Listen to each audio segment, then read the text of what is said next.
Director Kim Jae-kyu understood the unspoken message and ultimately made a firm decision. He hired 3 Algerian assassins and his most trusted operatives to eliminate former director Kim Hyung-uk. They lured former director Kim Hyung-uk to Paris with the help of the South Korean ambassador to France and Ms. Shin. Meanwhile, Louis, who served Cha Ji-cheol, was also on a mission to assassinate the former director of the Korean Central Intelligence Agency. In the end, former director Kim Hyung-uk was gunned down on the streets of Paris. His body was disposed of in a meat grinder, becoming feed for a farm. Upon receiving news of former director Kim Hyung-uk's demise, tears welled up in director Kim Jae-kyu's eyes for his former friend. Now, he hoped to regain the president's trust. However, he found himself subjected to baseless interrogations. 미국이 가만 안 있을 겁니다. 그건 제가 책임지고 조용히 시킬 테니까 각가도 협조해 주셔야 합니다. 김 부장, 지금 나 협박해? At this moment, Director Kim Jae-kyu was struck with a chill of fear. He recalled what former director Kim Hyung-uk had once said. They had both been manipulated by President Park. President Park had never explicitly mentioned killing former director Kim Hyung-uk. His words were always ambiguous, open to interpretation. When things went awry and investigations started, President Park would feign ignorance and shift blame onto others. At this point, Director Kim Jae-kyu had seen through President Park's despicable facade. He hurriedly went to the U.S. Embassy, where the American ambassador sternly informed him that President Park's era was over. But you'll leave me with no choice but to withdraw the U.S. troops from Korea. What is it that you want from me? Prepare for the next step, before we have to intervene. Park is finished. Director Kim Jae-kyu was left in a state of confusion. Under the cover of a rainy night, he surreptitiously infiltrated President Park's secure residence. Equipped with pre-arranged surveillance gear, he closely monitored President Park's every move. During this time, the president received a phone call. The voice on the other end informed him that the U.S. was planning to topple him and had secretly summoned Director Kim Jae-kyu. President Park, upon hearing this news, immediately indicated that the matter should be resolved. 김 부장, 이 자식을 어떻게 하는 게 좋겠어? 임자 옆에는 내가 있잖아. 임자가 하고 싶은 대로 해. Separated by a single wall, Director Kim Jae-kyu stood stunned as he listened. He had been utterly devoted, unwavering in his loyalty, serving President Park Chung-hee with the utmost dedication. Yet, he had never anticipated that his fate would mirror that of former director Kim Hyung-uk. Even the words he was given were identical. His mind raced with a whirlwind of thoughts, a maelstrom of emotions.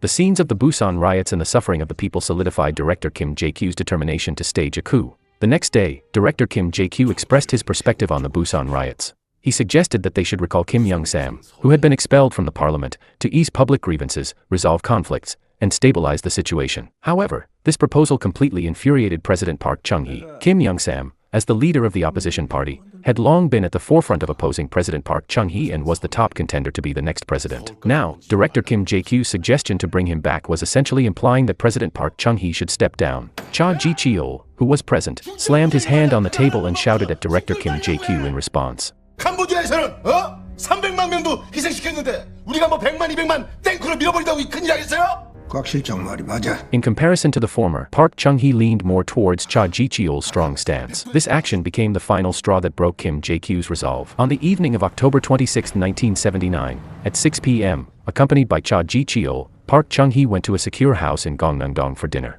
President Secretary Kim Ga-won accompanied them. Additionally, female college student and model Shin Jae-soon, as well as female singer Sim Soo-bong, were invited to provide entertainment. While it appeared to be a dinner, it was, in fact, a gathering with significant implications. During the gathering, Kim Jae-kyu left the dining room and met with his prearranged guest, Army Chief of Staff Chung Sung-hwa. However, he didn't disclose the purpose of Chung Sung-hwa's visit. Subsequently, Kim Jae-kyu went to an adjacent office, retrieved a concealed pistol he had prepared beforehand, and instructed his loyal attendants, Protocol Officer Park Chan-ho and accompanying Secretary Park Shin-ju, that upon hearing gunshots from the inner room, they were to eliminate all 7 of the president's guards. After briefing his aides, Kim Jae-kyu returned to the dining room, attempting to use their revolutionary camaraderie to awaken President Park Chung-hee's original intentions and change his mind. However, the president completely disregarded him. Kim Jae-kyu directly poured 2 glasses of wine, one for the late former director Kim Hyung-wook and the other for himself, raising them for a heartfelt toast.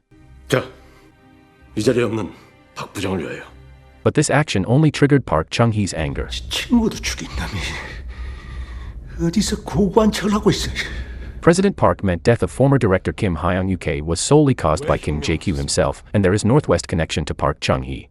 정신 좀 차려주십시오! Around 7:40 p.m. that evening, Kim Jae-kyu suddenly pulled out a handgun and shot Cha Ji-cheol in the right wrist. President Park Chung-hee attempted to stop Kim Jae-kyu, but in the next moment, he was shot in the right chest and began bleeding profusely. Upon hearing the gunshot from inside, Kim Jae-kyu's subordinates promptly killed President Park Chung-hee's guards and driver. However, upstairs, Kim Jae-kyu became overly nervous and his handgun jammed, preventing him from firing a third shot. He swiftly went outside, took another revolver from his subordinates, and returned to the banquet hall. Astonishingly, Cha Ji-cheol had managed to stand up again. Kim Jae-kyu, already consumed by madness, angrily cursed Cha Ji-cheol as a mad dog. The two girls were filled with terror. Afterward, he headed straight toward Park Chung-hee. At that moment, President Park was not completely lifeless yet. Kim Jae-kyu pondered for a moment, then fired a second shot at Park Chung-hee's head. Due to inadequate planning, Kim Jae-kyu didn't know where to go next. Originally, he intended to head to his own Central Intelligence Agency, but with him in the same car was Army Chief of Staff Jong Sung-hwa, who advised Kim Jae-kyu to go to the Army headquarters first due to concerns about his safety. However, the next day, Kim Jae-kyu was arrested by Chief of the Presidential Security Service Chun Do-won.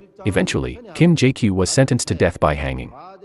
Meanwhile, Park Chung-hee had embezzled a substantial amount of gold, silver, jewelry, and overseas deposits during his time in office. Just 46 days after his death, Chun Do-won took it all away. Not long after, Chun Do-won followed in Park Chung-hee's footsteps, utilizing the military to become the next president of South Korea and initiating another 8 years of authoritarian rule. This is the sequence of events surrounding the assassination of Park Chung-hee. Because of the rivalry between two close aides, unable to balance the power of the two vital departments, coupled with autocratic behavior, it eventually led to a rebellion by subordinates. This incident ultimately ushered in another era of dictatorship. History is often more intriguing than movies. No voiceover can replicate the charm of the original film. A great movie deserves to be experienced in its full plot. Thank you for your watching and subscribing.